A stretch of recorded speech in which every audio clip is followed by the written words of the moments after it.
Саламатсыңарбы, балдар? Бүгүнкү тарбиялык саатыбыздын темасы безгек оорусунан сактан деп аталат. Сабакта силер безгек оорусу жөнүндө маалымат аласыңар.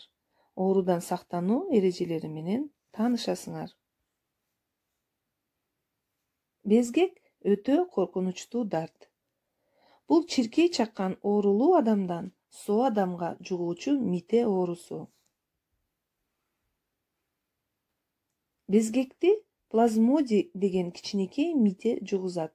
Алар адамдын денесинде жашап, кандын бөлүкчөлөрүн бузуу менен ооруга алып келет.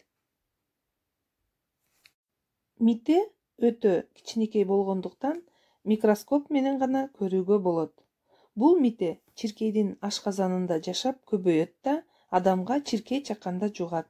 Андан кийин алар адамдын денесинде жашап, кандын бөлүкчөлөрүн бузуу менен ооруга алып келет.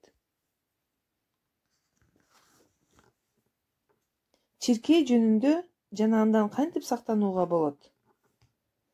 Дүйнөдө чиркейдин 150дөй түрү жашайт.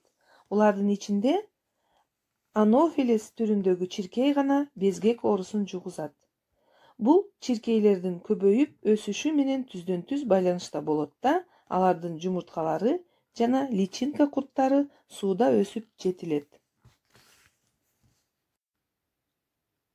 Өсүп жетилген чиркейлер адамдар жашаган жерлерге ылайыкташат.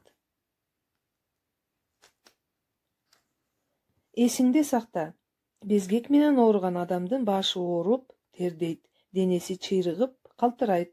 Ооруган адам эсинен танып, денеси калчылдап тырышат. Өз убагында дарылансаң, тез сакайып кете аласың.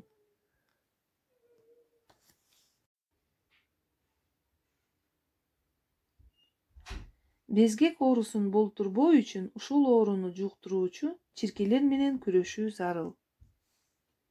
Чиркейлердин чагуусунан коргонуу үчүн эшик-терезелерди майда тор же марли менен бекитүү керек. Жатаар алдында үйдүн ичин түтөтүп ысырыктоо. Бул үчүн атайы чыгарылган спиральдарды, ысырык өсүмдүктөрүн колдонуу керек. Дененин ачык жерлерине чиркейлерди качыруучу атайын майларды, кремдерди колдонуу керек. Безгекти чиркей чакканда гана жугузуп алат.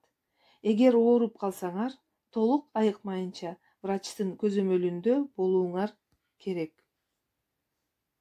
Безгектен сактануу ар бирибиздин милдетибиз. Ушуну менен балдар, бүгүнкү сабагыбыз аягына чыкты. Сабактан силер керектүү маалымат алдыңар деп ойлойм. Көрүшкөнчө сак саламатта болгула.